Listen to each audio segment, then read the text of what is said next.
जो फकीरी मिजाज के होते हैं वह ठोकरों में ताज को रखते हैं, जिनको कल की फिक्र नहीं वह मुट्ठी में अपने आज को रखते हैं।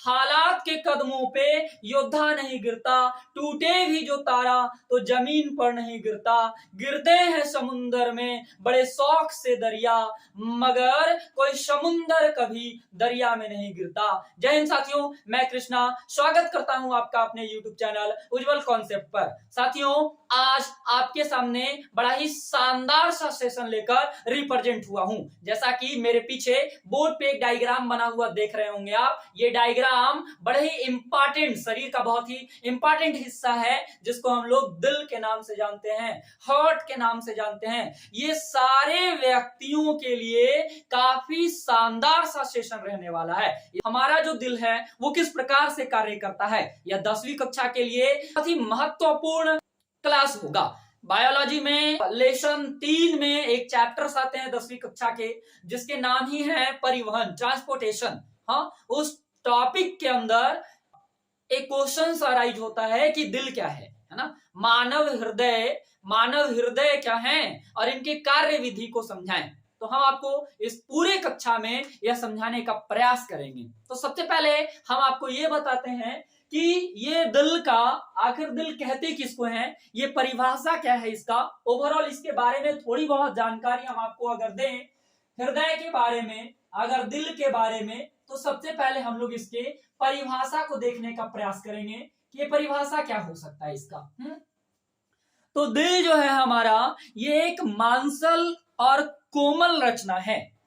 शरीर में आपको ध्यान रखना होगा कि ये एक मांसल और क्या है, कोमल रचना है या कोमल अंग है ना। इसके साथ साथ यह शरीर के सबसे व्यस्त अंगों में से एक है, सबसे व्यस्त अंगों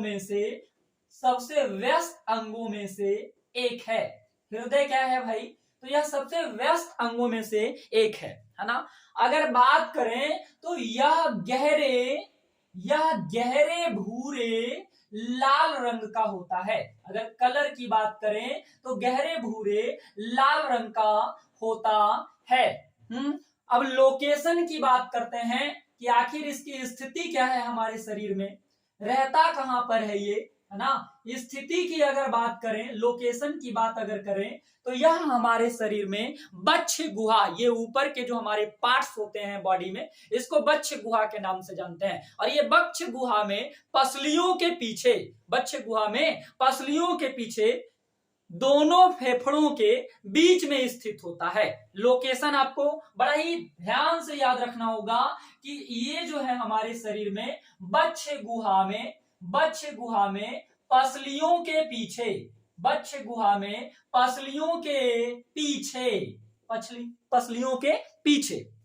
दोनों फेफड़ों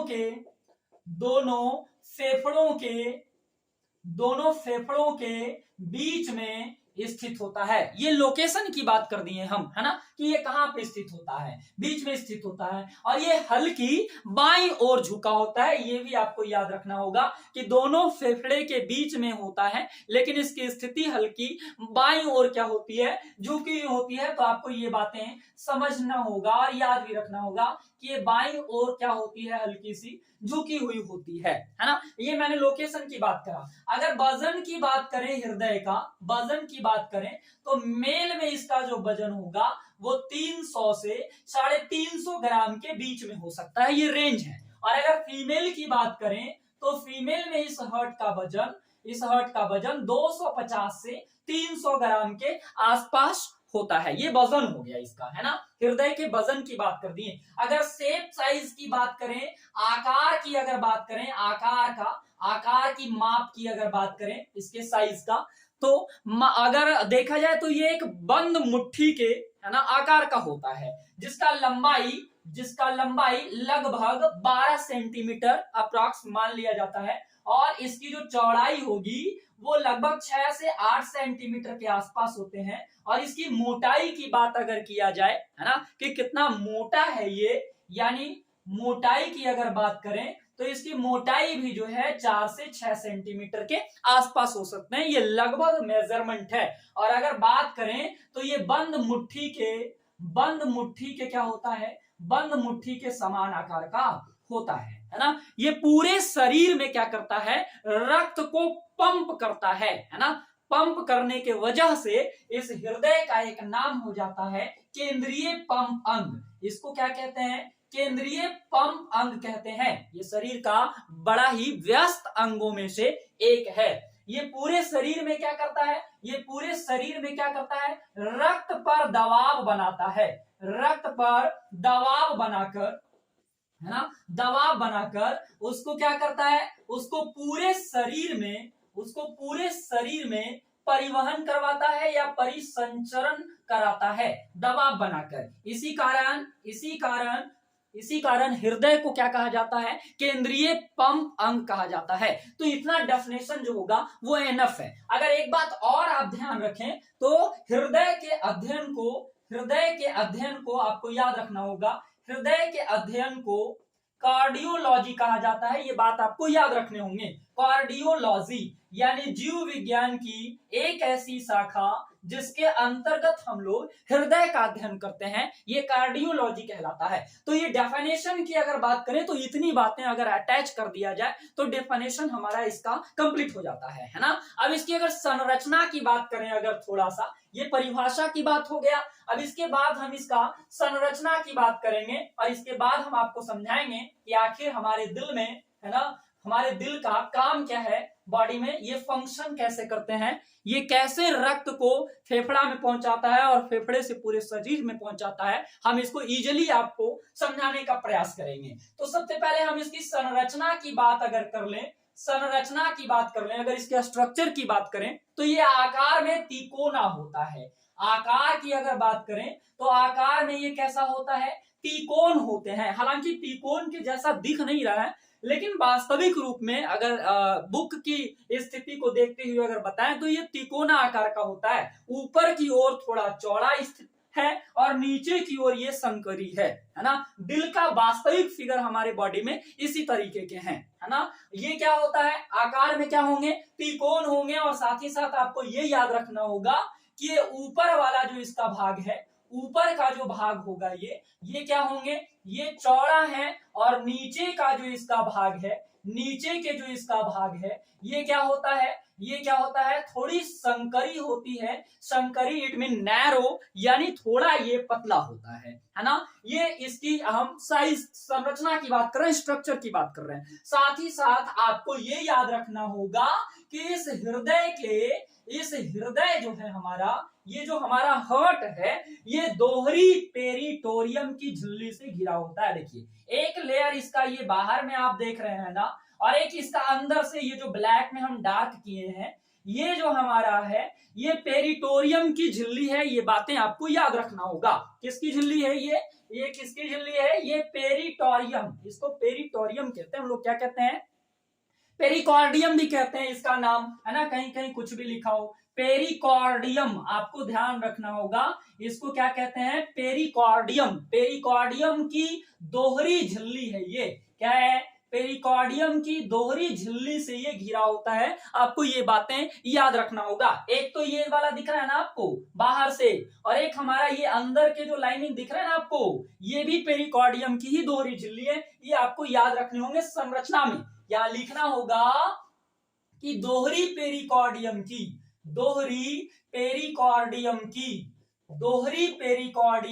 झिल्ली से ये क्या होता है, दोहरी पेरिकॉर्डियम की झिल्ली से घिरा होता है पेरिकॉर्डियम। ये बातें याद रखना होगा, है ना। इसे हृदय आवरण भी कहते हैं। पेरिकॉर्डियम का एक और नाम क्या हो जाएगा, हृदय आवरण, है ना। हृदय आवरण हो जाएंगे पेरिकॉर्डियम झिल्ली जो ये घिरे हुए हैं, इसी को हृदय आवरण भी कहा जाता है। आगे की अगर बात करें तो ये जो स्पेस बन रहे हैं बीच में ब्लैक कलर के, ये जो हम बनाए हैं, ये स्पेस का नाम है पेरिकॉर्डियम गुहा या पेरिकॉर्डियल गुहा कहेंगे इसको, पेरिकॉर्डियल कैविटी कहते हैं। ये जो स्पेस है आपको ध्यान रखना होगा, इस स्पेस को, इस जगह को, इस स्पेस को, इस स्पेस का नाम क्या रखा गया? पेरिकॉर्डियल। पेरिकॉर्डियल गुहा कहते हैं इसको। और इसके अंदर एक द्रव भरे हैं, ये चिपचिपा सा जो द्रव भरा हुआ है, ये ग्रीस के जैसे है ना, ये जो द्रव भरे हैं इसके अंदर, इसको हम लोग कहते हैं पेरिकॉर्डियल। पेरिकॉर्डियल द्रव कहते हैं, ये याद रखना होगा, है ना। पेरिकॉर्डियल क्या है? ये द्रव हैं, इसके अंदर भरे होते हैं। तो मैंने आपको बताया कि ये बाहर बाहर वाला जो लाइन है हमारा, ये पेरिकॉर्डियम की दोहरी झिल्ली है, अंदर और बाहर, इसके बीच जो स्पेस है उसको पेरिकॉर्डियल गुहा कहा जाता है। और इसके अंदर जो पदार्थ भरे हुए हैं, लिक्विड है ना, चिकना तरल, जो चिपचिपा पदार्थ भरे हुए हैं इसके अंदर, ये है पेरिकॉर्डियल द्रव। काम क्या है इसका? ये हृदय के बाहरी आघात से इसको क्या करता है? बचाता है। बाय द वे, बाहर से अगर दिल पे किसी तरह से चोट लग गया, तब ये हृदय पे, है ना, हृदय को आघात होने से, चोट होने से बचा लेता है, यहाँ पे ऐसे करके, है ना, स्पंज के जैसा, सॉकर के जैसा काम कर लेता है, जिसके वजह से ये इसमें जो है कोई नुकसान नहीं पहुंचता है। अब आगे की अगर बात करें, अब इसके वर्क को हम लोग समझने का प्रयास करते हैं, है ना। ये तो संरचना मैंने आपको समझाया। सबसे पहले इसका नामकरण आपको दिखाते हैं कि इसमें कौन कौन से पार्ट्स हैं, है ना। ये तो संरचना हो गया। अब इसमें नाम दिखाते हैं आपको। ये जो हमारा हृदय है, मानव का हृदय, या मैमिलिया वर्ग के जितने भी लोग होंगे, मैमिलिया में जितने भी जीव जंतु आएंगे, ये सारे मैमिलिया वर्ग के, ये सारे मैमिलिया वर्ग में आने वाले, मैमिलिया वर्ग के सभी जंतु की बात कर रहे हैं, सभी जंतु की बात कर रहे हैं। उनके हृदय में 4 वेस्म होते हैं, ये बात आपको याद रखना होगा। 4 वेस्म के मतलब होते हैं 4 चैम्बर होंगे। इन इंग्लिश की बात करें तो ये देखो 1 2 3 4, ये 4 चैम्बर में हमारा हृदय जो है, मानव का हृदय बटा हुआ होता है। और साथ ही साथ मैमिलिया वर्ग के सभी जंतु में हृदय जो होता है वो 4 भागों में बटे होते हैं। 4 वेस्म को हम लोग 4 कोष्ठ भी कहते हैं, 4 कोष्ठक भी इसका नाम देते हैं, 4 चैम्बर मुख्य रूप से हम लोग देखते हैं। इस चैम्बर की अगर बात करें तो ये चैम्बर 2 भागों में बटे होते हैं, एक तो ये 4 हो गया, है ना, ऐसे अगर बात करें तो। और अगर इस तरीके से देखा जाए इस बीच वाले लाइनिंग से, तो ये 2 हिस्से में है। एक को हम लोग कहते हैं, ये वाला हिस्सा जो हमारा है इस साइड का पूरा, ये हमारा बायां हिस्सा है, इसको हम लोग बायां हिस्सा कहेंगे। और ये जो हमारा हिस्सा है, ये कौन सा है बताओ?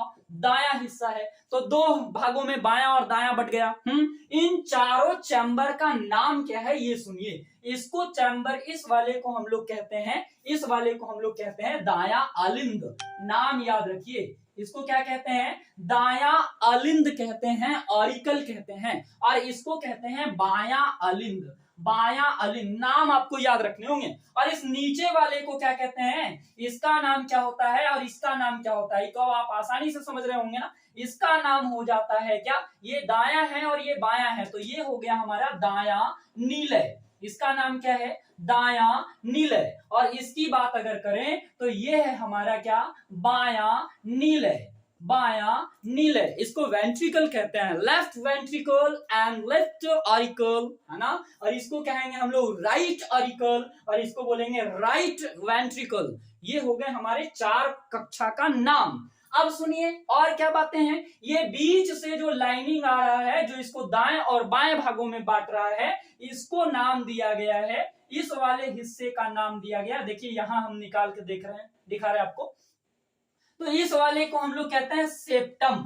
क्या कहते हैं? सेप्टम। इसको कहते हैं सेप्टम, या इसको कहते हैं अंतरा अलिंद भित्ति भी कहते हैं, जो पूरे हृदय को दायां और बायां भागों में बांटता है। तो ये हिस्सा हमारा क्या कहलाएगा? सेप्टम, है ना। ये सब हम आपको संरचना और इसके नाम बता रहे हैं, और अभी इसके काम बताएंगे कि हमारे शरीर में काम कैसे करता है। ये जो पाइप देख रहे हैं आप, इस तरह से ये हृदय में एंट्री लेता है, यहाँ पर ऐसे अंदर की ओर, यहां से भी एक एंट्री लेता है। इसका नाम क्या है भाई? इसको कहते हैं हम लोग महासीरा। इसका नाम क्या है? महासीरा नाम है, जो इधर से एंट्री लिया है। ठीक है ना बात। अब यहां देखिए, यहां से एक ऐसे पाइप यहां अंदर से ऐसे कनेक्ट है स्ट्रक्चर में, और ये ऊपर की ओर ऐसे निकल रहे, देखिए, और ये ऐसे बाहर की ओर जा रहे हैं। इसका नाम है फुफ्फुस। इसका नाम क्या है? फुफ्फुस।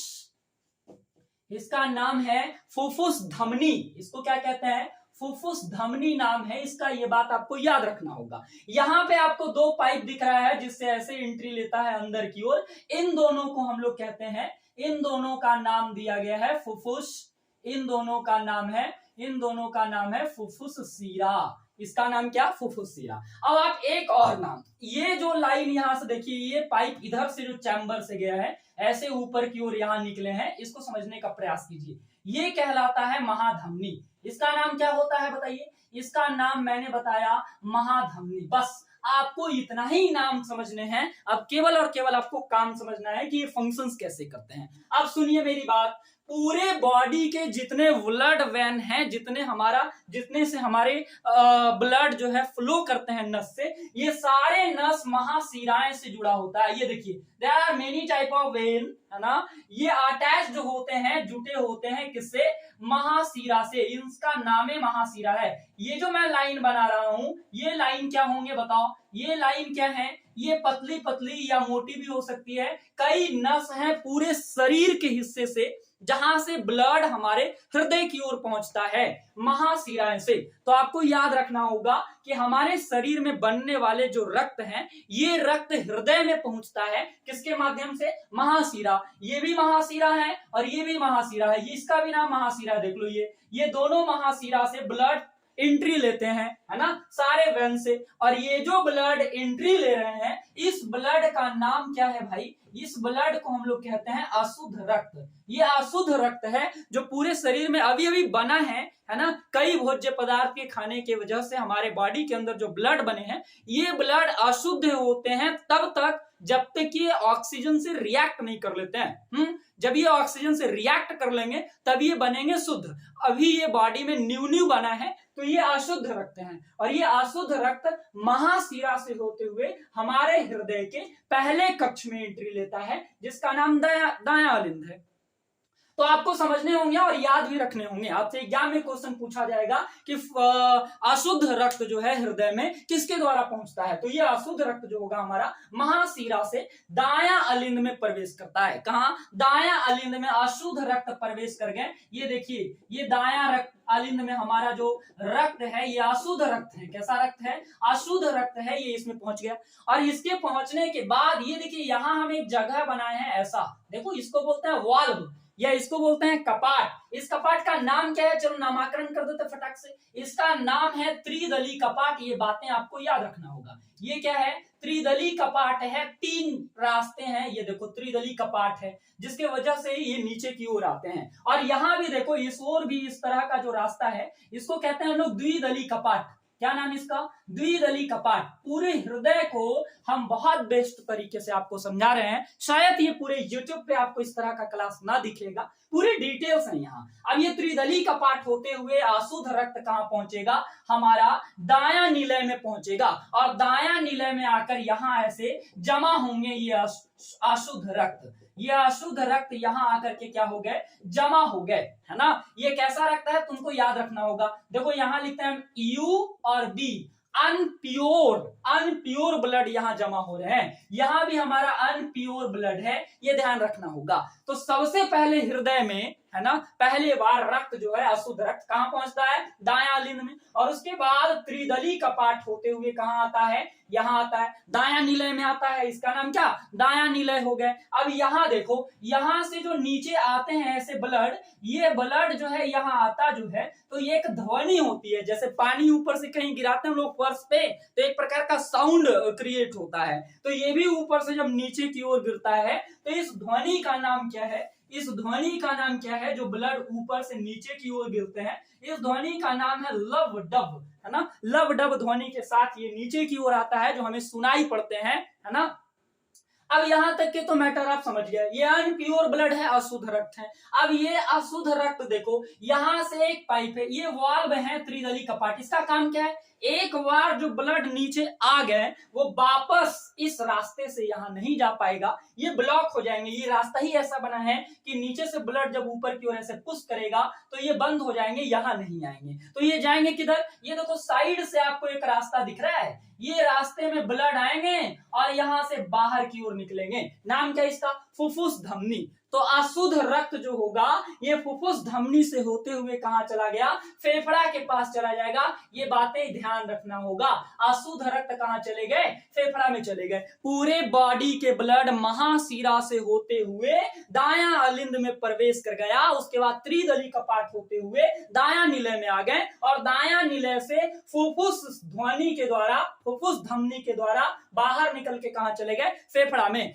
फेफड़ा में जैसे ही गए तो हम लोग जब सांस लेते हैं तो हवा अंदर की ओर आ गया, है ना। और फेफड़े में जब हवा पहुंचता है तो फेफड़ा का काम है कि उसमें से ऑक्सीजन को चुन लेता है, निकाल लेता है, अलग कर लेते हैं। और बाकी जो गैसेस हैं हवा में, जैसे कार्बन डाइऑक्साइड है, नाइट्रोजन है, और भी कई गैस हैं, और उसके साथ साथ ऑक्सीजन भी है। तो हम लोग सांस के रूप में हवा लेते हैं, ना कि खाली ऑक्सीजन। फेफड़ा का ये काम है कि ऑक्सीजन को उसमें से क्या कर लेता है? अलग कर लेते हैं। और उस ऑक्सीजन को फटाक से किसके साथ मिलाएगा? ब्लड के साथ मिला देंगे। किसको?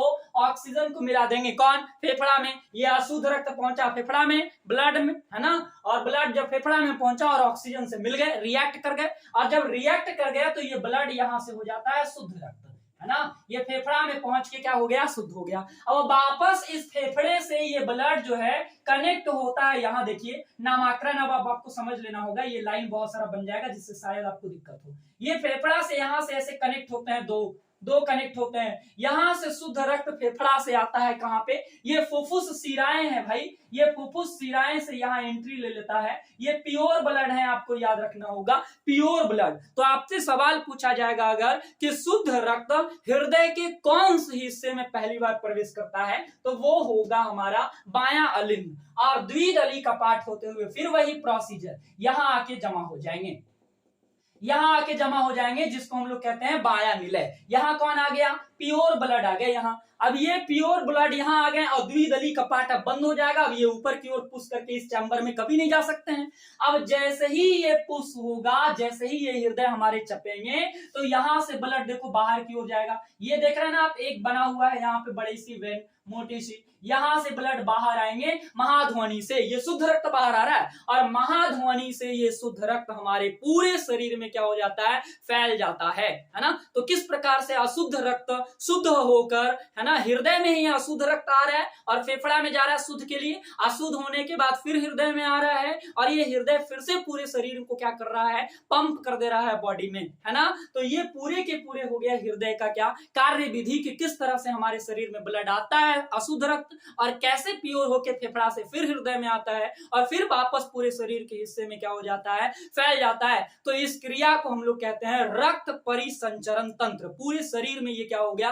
फैल गया। तो कई सारे इसमें फैक्ट्स हैं, है ना। उम्मीद करते हैं आपको कि ये पूरी बातें आपको समझ में आया होगा, हृदय से रिलेटेड, है ना। ये पूरी बातें हैं। अब आपको कुछ और बातें याद रखना है। दायां अलिंद में यहां पर एक ऐसा सिस्टम जुड़ा होता है। देखो इस सिस्टम का नाम है SA नोड। इसको SA नोड कहते हैं या इसका नाम पेस मेकर होता है। क्या नाम है इसका? पेस मेकर, या इसको हम लोग SA नोड कहते हैं। SA नोड कहते हैं, है ना। ये क्या है? ये है एक ऐसा अंग है हृदय के अंदर जो दायां अलिंद के दीवार से जुड़ा होता है। ये हृदय में मंद विद्युत उत्पन्न करता है। मंद विद्युत, ये एक ऊर्जा का जगह है जो ताकत देता है हृदय को, है ना। जिससे हृदय हमारा संकुंचन और शिथिलन जैसी प्रक्रिया को अंजाम देता है। अब ये संकुंचन क्या होता है और ये शिथिलन क्या है? संकुंचन मतलब हृदय को ऐसे हो जाना, ऐसे पचक जाना, और शिथिलन का मतलब क्या होता है? फूल जाना। तो जब हम लोग गहरी सांस ले रहे हैं, जैसे मैंने अभी लिया, है ना, पूरा गहरा सांस जब हम लोग लेंगे तब हमारा हृदय क्या हो जाएगा? शिथिलन हो जाएंगे, ऐसे हो जाएगा, फूल जाएंगे। और जैसे ही ऐसे फूल जाएंगे तो पूरे शरीर के अशुद्ध रक्त इसमें आके प्रवेश कर जाएगा और इधर से शुद्ध रक्त पूरे शरीर का यहाँ आकर के भर जाएंगे, है ना। और जैसे ही हम लोग सांस छोड़ते हैं तब ये संकुचित होती है, यानी ऐसे चपता है। और जब चपेगा तो पूरे ब्लड जो इसमें भरे हुए हैं, जब ये चपेगा तो ये प्रेशर से क्या करेंगे? बॉडी के अन्य हिस्से में महाध्वनि से होते हुए फैल जाएंगे, है ना। और साथ ही साथ इसमें का जो ब्लड होगा वो कहाँ चले जाएंगे, फेफड़ा में चले जाएंगे। यानी एक बार जब पुश हुआ और एक बार जब ऐसे हुआ, है ना, शिथिलन, तब अशुद्ध रक्त फेफड़ा में पहुंच जाएगा, शुद्ध रक्त फेफड़ा में से, है ना, दिल में से पूरे शरीर में क्या हो जाएगा, फैल जाएगा, है ना। अब आपको ये भी याद रखना होगा हृदय में, कि हृदय में क्या होता है, एक ही बार ये दायां अलिंद और बायां अलिंद या फिर दायां निलय या बायां निलय एक बार संकुंचन या शिथिल नहीं होता है। जब इसमें संकुंचन हो रहा होता है ऊपर वाले पार्ट्स में, तो नीचे वाले पार्ट्स में शिथिलन होगा, और जब नीचे वाले में शिथिलन होगी तो ऊपर वाले में क्या होगा, संकुंचन। ये पूरा एक बार में शिथिलन और संकुंचन जैसी प्रक्रिया नहीं होती है।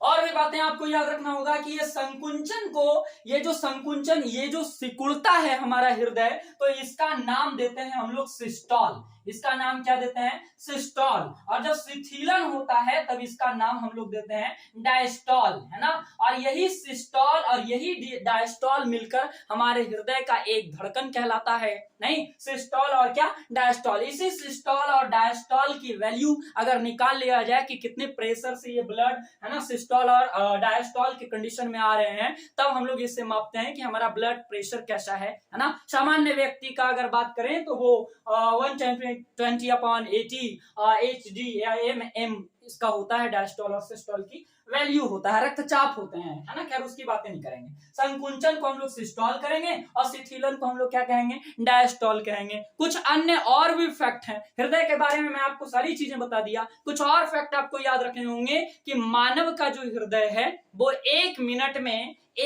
में लगभग 72 बार धड़कता है। ये सामान्य बातें हैं, सामान्य मनुष्य के हृदय की बात कर रहे हैं हम। सामान्य मनुष्य अगर कोई है, स्वस्थ मनुष्य है, तो सामान्य मनुष्य का जो हृदय होगा, सामान्य मनुष्य के जो हृदय होंगे वो एक मिनट में कितना बार धड़कता है, एक मिनट में 72 बार धड़कता है। और जब एक बार धड़कता है ये तो 70 मिलीलीटर ब्लड को पंप करता है। 70 मिलीलीटर ब्लड को क्या करता है, ये पंप करता है। और अगर इस तरह से देखा जाए तो एक दिन में हमारा हृदय लगभग 7600 लीटर ब्लड को पंप करता है। एक दिन में हमारा ब्लड जो है वो 7600 लीटर ब्लड को क्या करते हैं, पंप करते हैं। और एक मिनट में अगर बात करें तो 72 बार ये धड़कता है। और कुछ फैक्ट हृदय से रिलेटेड अगर बात करें तो पूरे पृथ्वी पर मैमेलिया वर्ग में एक है ब्लू व्हेल, है ना, नाम देख सुने होंगे। ब्लू व्हेल नाम की एक मछली है, इसका हृदय सबसे बड़ा होता है। सबसे बड़ा हृदय कौन सा मैमेलिया में होते हैं पूरे पृथ्वी पर, कौन सा ऐसा जानवर है, जीव जंतु है जिसका हृदय सबसे बड़ा होता है, तो उत्तर याद रखिएगा, ब्लू व्हेल। और ब्लू व्हेल के हृदय का वजन 1-2 केजी नहीं है, 900 केजी। ये बातें आप समझिए कि 900 केजी का इसका हृदय होता है ब्लू व्हेल का। तो इसकी सबसे बड़ी हृदय की बात करें, पृथ्वी पर ऐसा कौन है जिसके पास सबसे छोटा हृदय पाया जाता है, तो सबसे छोटा हृदय पाया जाता है पृथ्वी की सबसे छोटी पक्षी, जिसका नाम है हमिंग बर्ड। हमिंग बर्ड दुनिया की सबसे छोटी पक्षी है। और सबसे छोटी पक्षी में हृदय कैसा होगा, सबसे छोटा होगा। वजन की बात करें तो 0.2 ग्राम से भी छोटा होता है ना। इससे हृदय सोचिए कैसे काम कर लेता होगा। तो सबसे छोटा हृदय किसमें होगा, मैं आपको ये भी बता दिया, और सबसे बड़ा हृदय किसमें होगा ये भी बता दिया, है ना। तो हृदय से रिलेटेड अगर आपको और कोई जानकारी प्राप्त करना हो तो नीचे हमारे कमेंट बॉक्स में आप अपना राय दे सकते हैं, आप हमसे वो सवाल पूछ सकते हैं। नए सेशन में हम आपके उस सवाल को जवाब देने का प्रयास करेंगे। उम्मीद करते हैं कि आपको ये क्लासेस काफी अच्छा लगा होगा। मिलते हैं आपसे नए सेशन में एक नए उत्साह के साथ, नए जोश के साथ। तब तक के लिए धन्यवाद।